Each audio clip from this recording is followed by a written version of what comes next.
hemos dicho muchas veces que la característica fundamental del microrrelato es la brevedad, pero claro, la brevedad incluye ingenio, y el ingenio está intrínsecamente unido con el humor, que es en realidad una forma de hacernos la vida más fácil, más ligera, defendernos nosotros mismos del dolor.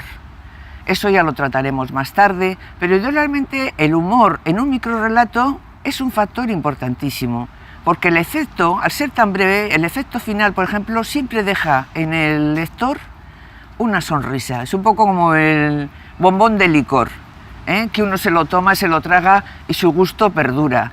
Ese humor no suele ser normalmente un humor, muy plano, sino al contrario, muy ingenioso, que tiene connotaciones con la subversión, y no solamente en los temas temáticos, sino también hasta formales. Se me ocurre un ejemplo ahora de Andrés Neumann. El título, que es fundamental, novela de terror. El texto, hoy me he levantado recién afeitado.